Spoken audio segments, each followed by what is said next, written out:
Welcome back to our journey through literature. Today, we're diving into the dramatic, bloody, and ultimately cathartic conclusion of one of Shakespeare's most enduring tragedies, Hamlet. We're about to undertake a close reading of Act 5, the final powerful movement of this monumental play. Indeed. It's been quite the ride, hasn't it?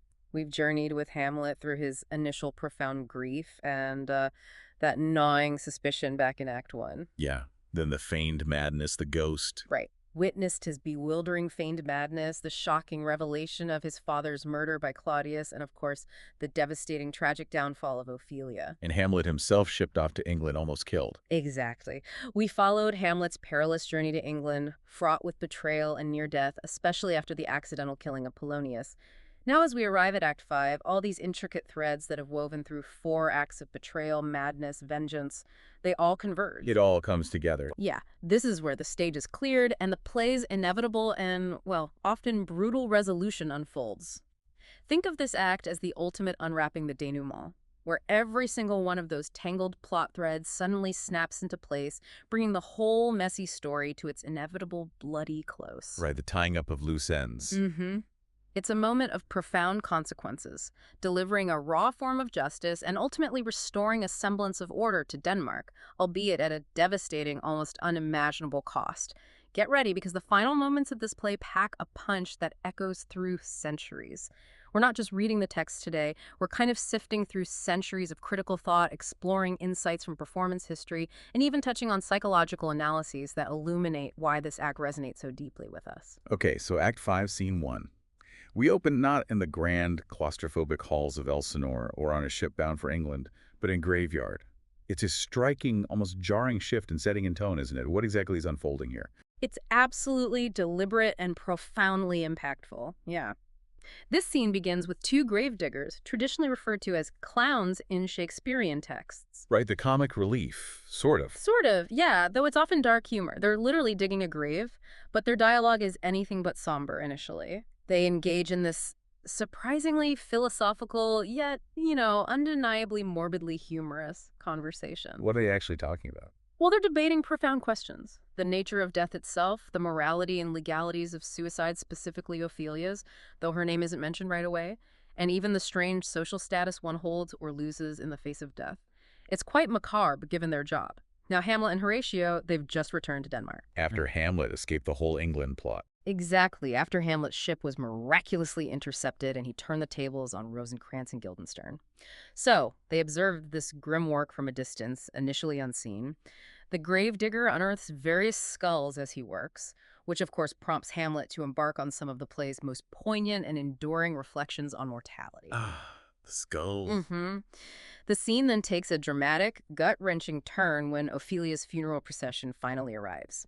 The description of maimed rites for her burial immediately signals to anyone familiar with the customs of the time, and to us that her death was deemed suspicious, likely a suicide, and so she wasn't afforded a full Christian burial. Big implications there. Huge. When Hamlet realizes it's Ophelia's burial, the shock and grief are immense. He reveals himself, leading to a passionate, almost violent confrontation with Laertes right there at the graveside. Wow. Okay, so structurally, how does this scene function within the whole play, feels like? It's dealing with endings, but also starting the final act. That's a perceptive way to put it, and you're spot on. This scene undeniably marks the beginning of the play's denouement. It significantly shifts the atmosphere from the high-stakes political intrigue and intense personal anguish that dominated the previous acts to a more contemplative, even resigned, yet still deeply tense setting. So, setting the stage for the final resolution. Precisely. Its primary function is multifaceted. First, it physically reintroduces Hamlet to Denmark, placing him firmly back on the soil where the final reckoning must occur after his forced departure.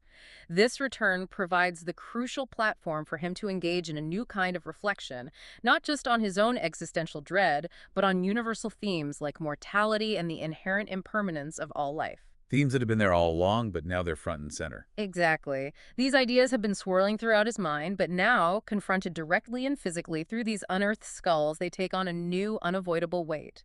More immediately, the stark reality of Ophelia's burial and its very public nature immediately reignites the deeply personal conflict between Hamlet and Laertes. Ah, yes. Because Laertes blames Hamlet. Completely. Their shared grief, coupled with Laertes' burning thirst for vengeance for both his father, Polonius, and now his sister, sets the emotional fuse for the final tragic confrontation.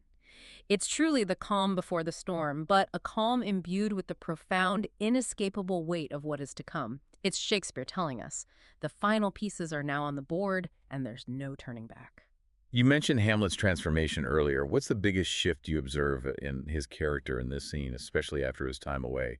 Does he finally shed some of that earlier indecision or, the antic disposition? That's a great question, and it's perhaps one of the most profound evolutions we see in the entire play. Yes, we witness a significant shift in Hamlet's character.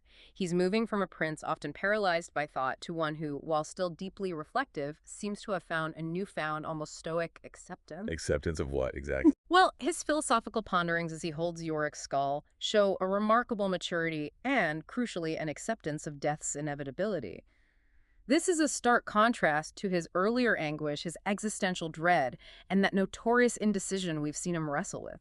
He's no longer just questioning existence, he's confronting its ultimate physical end directly. So the feigned madness, the antic disposition, is that gone now? It seems to fall away here. The pretense that has been his shield and strategy throughout much of the play, it dissolves. He's genuinely confronting his own mortality, the physical indignity of death, and the universal equalizer it represents. And then there's that outburst at Ophelia's grave. Right, his dramatic outburst where he passionately declares his intense love for her. I loved Ophelia. 40,000 brothers could not with all their quantity of love make up my sum.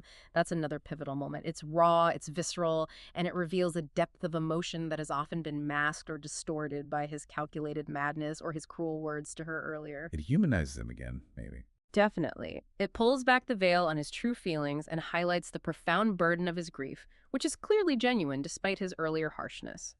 It's a Hamlet who is perhaps finally shedding the layers of performance and confronting his deepest emotions head-on. And the gravediggers themselves. They're such fascinating, almost out-of-place characters, yet they ground the scene in a very specific way. What's their unique contribution? Oh, they're brilliant, aren't they? The gravediggers serve as a unique voice in the play, a complete contrast to the high-stakes drama and royal intrigue of the court. They represent the common man, the unvarnished perspective.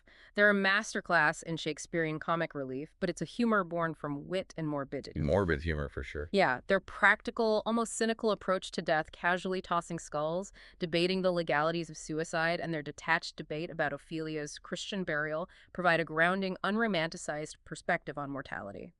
They discuss deep theological and legal points with a rough, common touch, completely oblivious to the high drama and royal machinations unfolding around them. Which kind of highlights the absurdity of the court drama. In a way, yes. Their obliviousness, ironically, emphasizes the universality of death. It highlights how death touches everyone, from the lowliest jester to the highest prince, regardless of their status or the grand schemes they were involved in. They remind us that under the earth, all are equal, all return to dust. It's a stark, almost absurd juxtaposition of the mundane reality of grave digging with the profound philosophical questions and tragic events that surround it.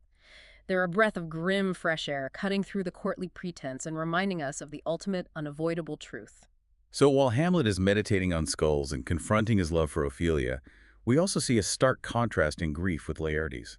His sorrow over Ophelia is just so raw, so outwardly explosive, completely different from Hamlet. That contrast is absolutely crucial, yes, because it highlights two very different approaches to loss and injustice, which ultimately set them on a collision course. Laertes' grief over Ophelia is raw, demonstrative, and immediately accessible to the audience. We see it in his actions, his dramatic, almost violent reaction to her death. Leaping into the grave. Exactly. His impulsive leap into her grave underscores his passionate, impulsive nature. This impetuousness is a defining characteristic of his, and as we'll see very shortly, it proves absolutely pivotal in the final scene. He's not burdened by thought like Hamlet. Not at all. Unlike Hamlet, who is burdened by philosophical complexities, moral dilemmas, and endless contemplation, Laertes is driven by a straightforward, unburdened desire for vengeance, first for his father, Polonius, and now for his sister. He doesn't deliberate. He acts. His immediate, almost visceral reaction to Ophelia's death, contrasting sharply with Hamlet's more internalized and philosophical grief, immediately establishes him as Hamlet's emotional and reactive foil. Which fuels the final conflict. Directly. This stark difference in their processing of sorrow directly fuels the revenge plot, intensifying the personal stakes and pushing the play towards its violent climax. It's a study in two paths of grief, one internal, one explosively external. This scene is also famous for some truly iconic lines, and the way Shakespeare masterfully deploys literary devices. The dark humor from the gravediggers, for Yeah. instance. That's pure Shakespearean wit. It absolutely is. The Gravedigger's dialogue is a goldmine of dark humor and, notably, puns, especially on legal and theological terms. It's a very clever way to lighten the tone, yet still keep the audience thinking. For example, their debate over Ophelia's death and se offendo, a deliberate, comically crude mispronunciation of se defendendo, meaning in self-defense, which they apply to her presumed suicide, provides a grim levity amidst the somber task. Like trying to lawyer their way through theology. Pretty much, it's like they're trying to apply common law to divine will with amusingly flawed logic. Another classic is their riddle. What is he that builds stronger than either the mason, the shipwright, or the carpenter? And the answer. The gallows maker, for that frame outlives 1,000 tenants. Chillingly witty, right?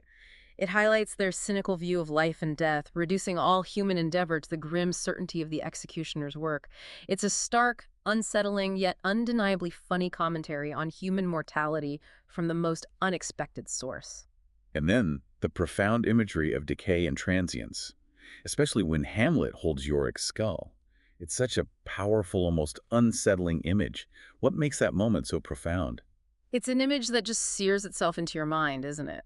Hamlet's contemplation of the skulls, particularly Yorick's, is central to the scene's thematic weight and its lasting impact. When he picks up Yorick's skull, he utters one of the most famous lines in all of literature. That skull had a tongue in it and could sing once. Simple but devastating. Exactly. This line, so simple yet so powerful, immediately conjures the vibrant life that once animated this now empty vessel, contrasting it sharply with its current state. It powerfully evokes the ephemeral nature of life and human achievement. The very physicality of the skull, once a living, breathing being full of wit and joy, now a mere object, a hollow shell, serves as a stark, unavoidable reminder of our inevitable end. It's the physical reality of death. Yes, a vivid image of decomposition and the fleetingness of human existence, showing us how all our vitality, our laughter, our intellect ultimately succumb to the relentless march of time and decay. It's a very personal moment for Hamlet, but it's also profoundly universal. Which leads us directly to the Alas, Poor Yorick monologue. It's so famous, but what truly makes it profound beyond just being about a jester's skull, how does it encapsulate that broader meditation on mortality? Alas, poor Yorick. I knew him, Horatio, a fellow of infinite jest, of most excellent fancy.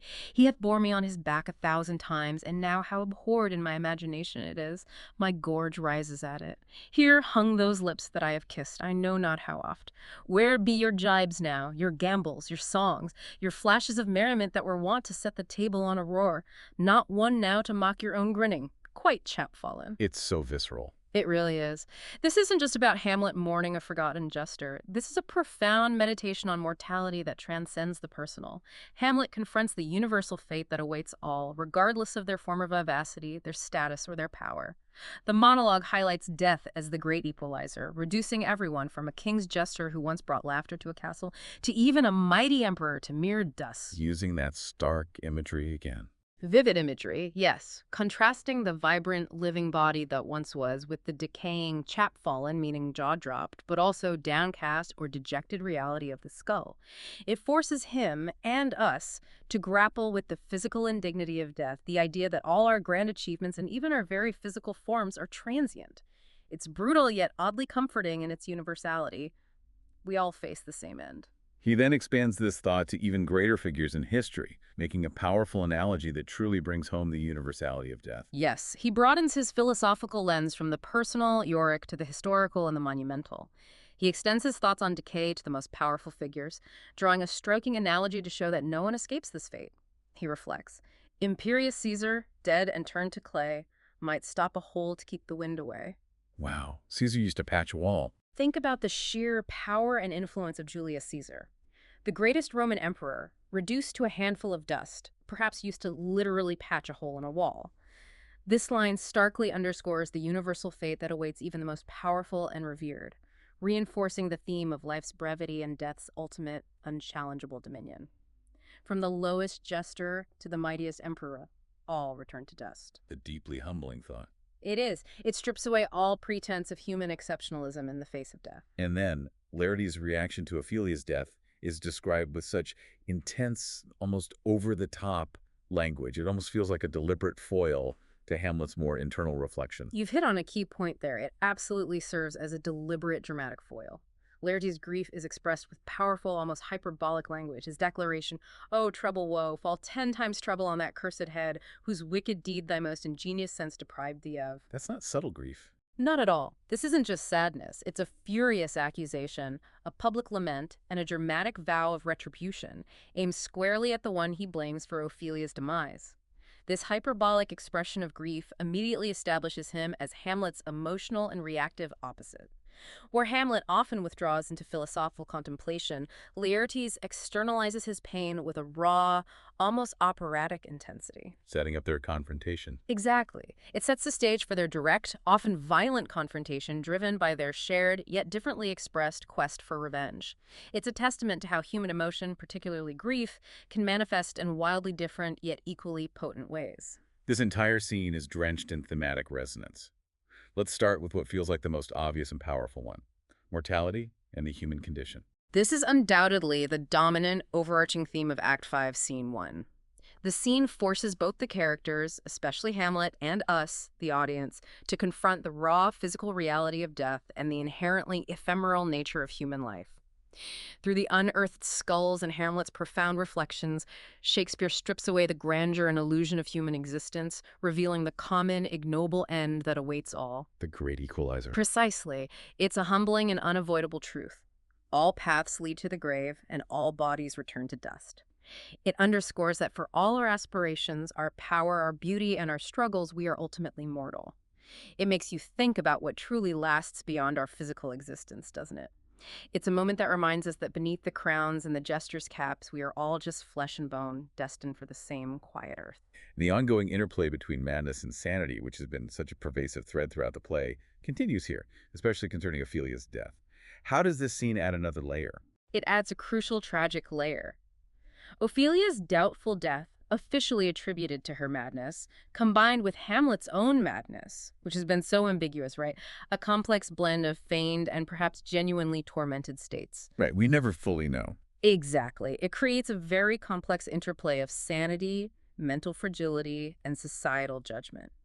The gravedigger's practical, almost detached view of Ophelia's death, debating its legality and whether a mad person can commit suicide, stands in stark contrast to the intense, almost unbearable emotional reactions of both Laertes and Hamlet. Highlighting different perceptions of mental illness. Yes, this juxtaposition highlights how different people perceive and respond to mental distress and its tragic consequences, blurring the lines between true affliction and strategic performance. It also raises questions about who is truly mad in a world where profound grief can drive people to the brink, and where calculated villainy thrives under a veneer of sanity. It forces us to consider the societal pressures and judgments placed on those struggling with their minds. The scene also vividly portrays different responses to grief, and, in doing so, sets the stage for the final act of revenge.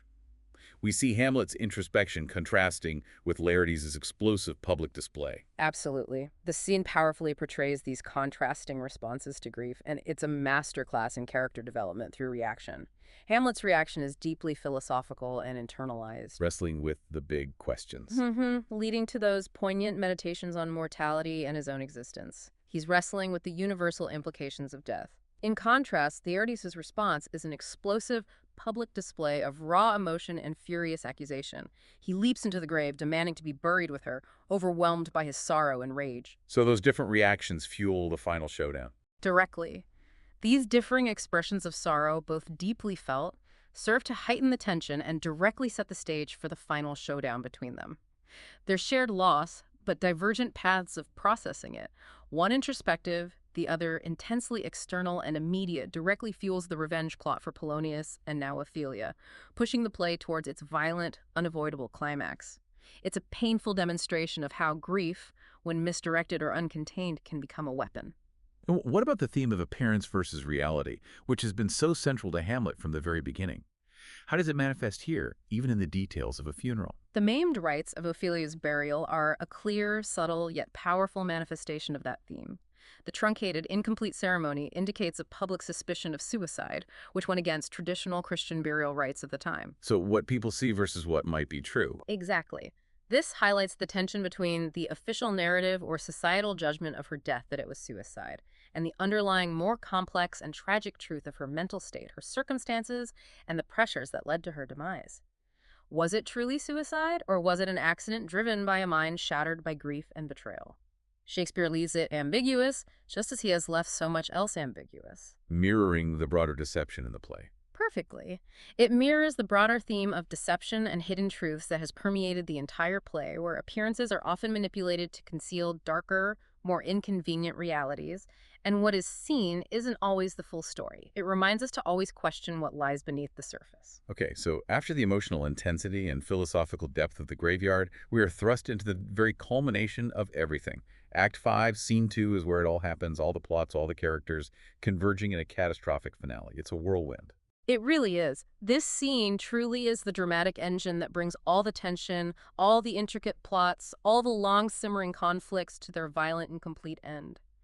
It opens with Hamlet recounting to Horatio his astonishing escape from the plot to kill him in England. Right, turning the tables on Rosencrantz and Guildenstern. Exactly. He explains how he cleverly, even ruthlessly, forged a new commission, ordering their deaths instead of his own. It's a moment that shows a new, decisive Hamlet. And then Osric arrives. Yes. Then, the foppish and verbose courtier Osric arrives, inviting Hamlet to a fencing match with Laertes. Despite a distinct sense of foreboding, a feeling that something is deeply amiss, Hamlet agrees to the duel, almost with a sense of fatalism. Like he knows something's coming. Perhaps the entire court gathers, completely oblivious to the deeper treachery lurking beneath the surface. Claudius, ever the cunning, calculating villain, has prepared a poisoned cup for Hamlet. The poisoned wine. Yes, even dropping a union, a pearl, but also a pun on Claudius's hope for an eternal union with Hamlet in death into it. He's also ensured Laertes' rapier is secretly poisoned and unbaited, meaning it has a sharp, exposed tip. A double trap. A deadly double trap. During the duel, a horrific cascade of interconnected events begins. Gertrude, in a moment of unwitting love and pride for her son, accidentally drinks the poisoned wine intended for Hamlet. Oh God, that moment. Collapsing and revealing the poison. Laertes wounds Hamlet with his poisoned rapier, confirming the treachery. In the ensuing struggle, a moment of desperate chaos, rapiers are exchanged. They switch swords. They do. And Hamlet, now armed with the poisoned blade, wounds Laertes. Dying, Laertes confesses the entire insidious plot, exposing Claudius's treachery for all to hear. Finally, the truth comes out. In the most dramatic way possible, Hamlet, in a sudden, decisive, and finally unhesitating burst of action, forces Claudius to drink the poisoned wine and then stabs him with the poisoned rapier, ensuring his death. It's a moment of direct, brutal justice. He finally does it. He does. Hamlet then dies himself, but not before passionately asking Horatio to live and tell his story truthfully to the world. As the last member of the royal family falls, Fortinbras, arriving triumphantly from his conquest in Poland, enters with the English ambassadors. Talk about timing. Incredible timing. The ambassadors, ironically, announce Rosencrantz and Guildenstern's deaths, completely unaware of the larger tragedy that has just unfolded. Horatio, now the sole survivor among the confidants, promises to explain the tragic events. Fortinbras, the last surviving claimant to the throne, takes command of Denmark and orders a soldier's funeral for Hamlet, acknowledging his princely potential. Wow, a complete clearing of the stage. Absolutely, leaving a desolate landscape for a new future. That's an astonishing amount of action packed into one scene. How does Shakespeare manage to compress so much narrative tension into these final moments? Does it feel like the ultimate payoff? It absolutely is the ultimate denouement and catastrophe of the play, a masterclass in compressed dramatic action. Shakespeare manages this by having all the characters, by this point, carry their individual burdens and motivations, which then collide in a series of rapidly unfolding, almost domino-like events. Everything intersects. Precisely. This scene brings all major conflicts, the intensely personal, the broader political, and the underlying moral, to a violent and complete end. The multiple deaths fulfill the tragic arc, delivering a brutal, almost poetic form of justice and purging the corrupted Danish court of its deep-seated rot. Claudius, Laertes, Gertrude, and Hamlet himself all perish, each death interconnected. Driven by what came before. Exactly, showing how tightly their fates were bound. Fortinbras's arrival at this very moment of utter collapse is profoundly symbolic. It signifies the restoration of political order and a new, stable beginning for Denmark. A new beginning built on ruin. Essentially, yes. He inherits a kingdom, but one that has been emptied of its former corrupted leadership. It's a new chapter built on immense loss and a pile of bodies. But crucially, it's a clearing of the stage. It unequivocally delivers the payoff, not necessarily in a satisfying or neat way, but in a brutally honest and complete manner that leaves no doubt about the play's tragic conclusion. Let's dive into character development within this chaotic scene. Hamlet's journey has been marked by so much agonizing indecision. What specifically in this final act allows him to finally move from contemplation to decisive action? This is a complete transformation. That's a profound question, and I believe it's more of a culmination, a final manifestation of his deepest resolve, rather than an abrupt transformation. This scene truly showcases Hamlet's final metamorphosis. His earlier philosophical resignation about fate, encapsulated in his remark to Horatio, "There's a divinity that shapes our ends, rough hew them how we will," no longer paralyzes him. It frees him up almost. It seems to have given him a profound acceptance, almost a quiet confidence, that allows him to act swiftly and ruthlessly when confronted with overt treachery. He's not thinking, he's doing. His quick dispatch of Claudius, a moment of direct and brutal justice, shows a resolve that was often absent or masked by his contemplation before. He finally has undeniable proof, a clear, present threat, and the opportunity to act. And his concern for his legacy at the end. Right. His final moments are marked by a fierce desire for his story to be told accurately. "Report me and my cause aright to the unsatisfied." This reveals his deep concern for his legacy, his reputation, and for the truth of his tormented journey to be known, especially now that he cannot speak for himself. He dies as a prince who has finally fulfilled his grim duty, not without flaws, but with a fierce commitment to honor and truth, even in his final breath. He reaches a kind of brutal peace, having completed his mission. Claudius, of course, is the villain. How is his character fully revealed in his final desperate moments? What does his demise tell us about the nature of his villainy? Claudius's character is fully unmasked here as a cunning, desperate, and ultimately cowardly villain. His elaborate plot to kill Hamlet, a testament to his Machiavellian mind, spectacularly backfires. We see his desperation and his attempts to prevent Gertrude from drinking the poisoned wine. Though it's more about hiding his guilt than saving her, as he knows what he's done, it's self-preservation, purely, and his pathetic cries for help, "Oh, yet defend me, friends, I am but hurt," when confronted by a furious Hamlet, underscore his depravity and his utter inability to escape the consequences of his actions. He's a king, but in that moment he's reduced to a whimpering coward. He dies as he lived, by poison and deceit, consumed by his own machinations. Poetic justice. A powerful poetic justice, yes. Seeing the architect of so much misery fall victim to his own methods. His death solidifies the idea that evil, no matter how clever, ultimately devours itself.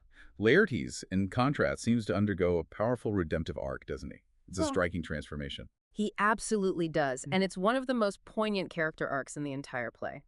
Laertes moves from blind, vengeful rage to a moment of profound clarity and moral reckoning. Initially driven by a furious, almost unthinking desire for revenge, meticulously orchestrated and manipulated by Claudius, he ultimately recognizes his own complicity in the scheme and, more importantly, Claudius's profound villainy. He sees he was used. Exactly. He sees how he himself has been a pawn in a far more sinister game. His confession, delivered with his dying breath, "I am justly killed with mine own treachery," is a powerful moment of self-awareness and accountability. In his exchange of forgiveness with Hamlet, "Exchange forgiveness with me, noble Hamlet. Mine and my father's death come not upon thee, nor thine on me," shows a profound return to honor and a desperate desire for moral clarity before his death. A moment of grace, almost. It is. He sees the truth clearly at the very end, breaking free from Claudius's poisonous influence and seeking peace. It adds a layer of tragic complexity, showing that even those caught in the cycle of revenge can find a path to honor, however fleetingly. Gertrude's role has often been passive throughout the play, reacting rather than initiating. But her end is tragically active and incredibly ironic. How does her death underscore Claudius's villainy? Gertrude's character, who has indeed often been seen as passive or complicit, meets her end in a tragically active and deeply ironic way. Her accidental poisoning by the wine meant for Hamlet, which she drinks to his health with the words, "The queen carouses to thy fortune, Hamlet," is a powerful moment of dramatic irony. We know it's poison, she doesn't. Exactly. We, the audience, know the wine is poisoned, and we know Claudius intends it for Hamlet. Her innocent toast, full of maternal pride, becomes her undoing. It's a fatal act that directly implicates Claudius and precipitates the unraveling of his entire treacherous plot. Her death forces his hand, making his villainy undeniable. And her last words accuse him directly. Yes, her last words. The drink, oh my dear Hamlet. The drink, I am poisoned, serve as a final desperate accusation against her murderous husband, revealing the truth of his villainy to the entire court and perhaps, finally, to herself. Her death is a brutal, visceral consequence of Claudius's unchecked ambition and deceit, demonstrating that even those on the periphery of evil can be caught in its destructive wake. It's a tragic testament to the poisoned state of Denmark. Horatio remains Hamlet's steadfast, loyal friend and witness throughout the entire tumultuous journey. What's his crucial role in these final devastating moments, and why is his survival so important? Horatio truly remains Hamlet's steadfast, loyal friend, and critically, he is the play's sole reliable witness. His initial desire to die with Hamlet, "I am more an antique Roman than a Dane. Here's yet some liquor left," highlights his profound devotion. That loyalty. Exactly, his ancient Roman sense of honor and loyalty. But Hamlet, in his final selfless act, understands a deeper necessity. His urgent plea for Horatio to live and recount the true story, "Report me and my cause aright," to the unsatisfied, elevates Horatio to the crucial role of the play's chronicler and preserver of truth. He has to tell the story. He has to. He is the one who survives to tell the tale, to ensure that Hamlet's legacy is understood, and to explain the horrific, complex events that have transpired. He offers clarity amidst the chaos and ensures that Hamlet's name and intentions are not slandered by those who will inevitably seek to rewrite history. Without Horatio, the truth might be lost. He is the anchor for Hamlet's memory and the guardian of the play's ultimate truth. And finally, Fortinbras, who arrives almost like a breath of fresh air after all the devastation, stepping into the vacuum left by the fallen royal family. What is his significance at the very end? Fortinbras's arrival at the very end, following the total collapse and literal annihilation of the Danish royal family, is highly symbolic and structurally essential. He is positioned as the rightful and stable new ruler, representing a restoration of legitimate authority and a new, untainted beginning for Denmark.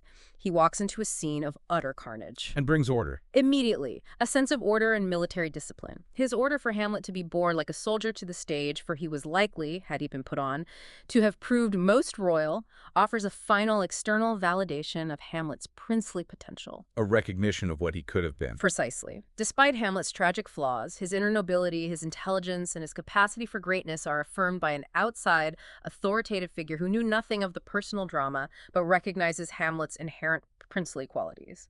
It provides a sense of closure and an official, if somber, outlook for Denmark's future. The old corrupt order is literally swept away, making way for new, unblemished leadership. The play's ending is packed with key quotations and literary devices that really bring home the themes. Let's start with Hamlet's philosophical remark about fate and providence, just before the duel. How does that set the tone?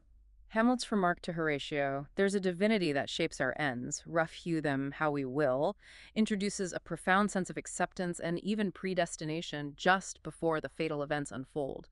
This isn't an excuse for inaction anymore, but rather a deep, almost serene realization that even our struggles are chaotic choices. They're part of a larger, unseen design, a divine plan. Which allows him to face the duel calmly. It seems so. This philosophical comfort allows Hamlet to face the approaching duel with a new sense of calm inevitability. It reinforces the idea that an unseen force, a divinity, is guiding these chaotic events to their ultimate, predetermined, tragic conclusion. It suggests that while we can try to control our destinies, some outcomes are beyond our control. It gives a sense that Hamlet finally understands he's a tool in a larger cosmic drama, and he accepts his role. And his justification for sending Rosencrantz and Guildenstern to their deaths is chillingly pragmatic. It highlights a very different side of Hamlet, doesn't it? Indeed, it shows us a Hamlet who has sharpened his edge, who has learned to play the dangerous game of courtly intrigue with brutal efficiency.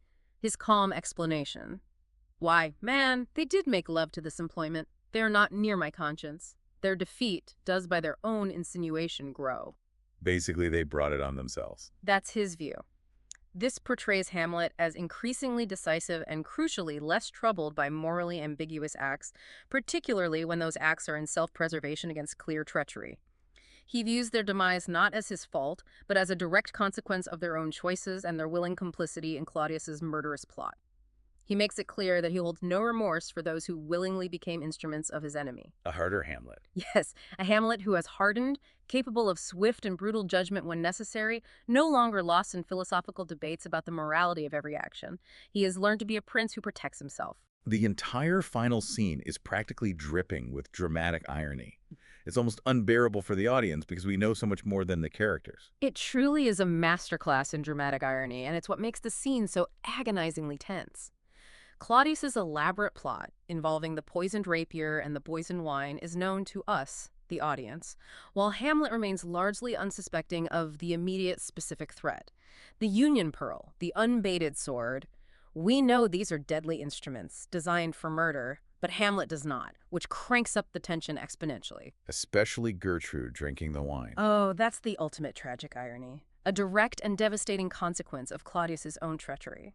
He set the trap, intending it for Hamlet, but his beloved wife, in a moment of maternal pride and affection, unwittingly became its first victim. It's a horrifying twist of fate that stems directly from the villain's own deceit, making his downfall all the more deserved and the scene all the more impactful for us. We watch it unfold, helpless in our knowledge. Laertes' confession is a moment of clear, undeniable truth and revelation.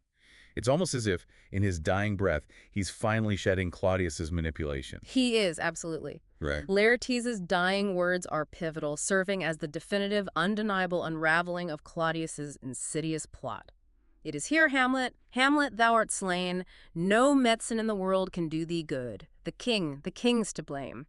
This confession provides a moment of cathartic revelation and justice. Clearing Hamlet's name, in a way. And exposing Claudius. It removes all doubt about Claudius's guilt and Laertes' manipulation, allowing for a fleeting moment of reconciliation and understanding between the two dying princes. It's the absolute confirmation of the villain's crimes, coming from an unexpected source at the last possible moment. It ensures that when Hamlet finally acts against Claudius, it's not out of suspicion or madness, but with confirmed knowledge. It's a moment where truth bursts through. Hamlet's final actions and words are incredibly impactful, embodying his transformation and fulfilling his long-delayed purpose. He goes from being passive to brutally decisive. That's it, exactly. Hamlet's killing of Claudius is swift and brutal, a far cry from his earlier indecision. It's driven by a potent combination of rage, justice, and a sense of fulfilled duty. Here, thou incestuous, murderous, damned Dane, drink off this potion, follow my mother.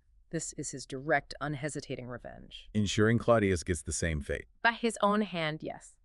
His final plea to Horatio, report me and my cause aright to the unsatisfied, underscores his deep concern for his legacy and for the truth to be known. He knows he is dying and relies on his one true friend to ensure his story is not distorted. He dies having completed his grim task, having purged the corruption, but at the ultimate personal cost. And then Horatio's eulogy for Hamlet is one of the most beloved and quoted lines in all of Shakespeare. It's incredibly poignant. It is truly iconic. Horatio's famous lines, delivered to his dying friend, now cracks a noble heart. Good night, sweet prince, and flights of angels sing thee to thy rest, provide a poignant and deeply emotional farewell to Hamlet. This eulogy immortalizes Hamlet's character, acknowledging his inner nobility and the immense burden he carried. It offers a glimmer of spiritual solace amidst the overwhelming tragedy and death. A moment of peace. Exactly. Suggesting a peaceful afterlife for a soul that has known so much turmoil. It's a final, tender tribute from the one person who truly understood him, a voice of love and respect cutting through the chaos and death. It grants Hamlet a final dignity. Finally, Fortinbras's closing commentary provides a crucial external perspective on Hamlet's character and potential. It feels like a note of hope, or at least a practical future.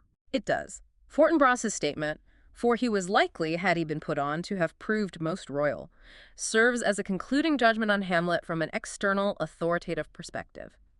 This acknowledges Hamlet's inherent princely qualities, his intellect, his courage, and his lost potential to be a great king, despite the tragic circumstances and his personal flaws. An official validation. Yes, from an outside, politically stable figure. It provides a sense of closure, suggesting what might have been. It's a fitting end for a play so deeply concerned with kingship and succession. His arrival signals a new, hopefully more stable era for Denmark, purged of the rot. Let's delve into the thematic resonance of this final devastating scene. Revenge and justice obviously culminate here in the most brutal fashion. What does this conclusion ultimately say about the cost of vengeance? The play's central theme of revenge and justice reaches its ultimate bloody culmination here, and it offers a profoundly sobering lesson.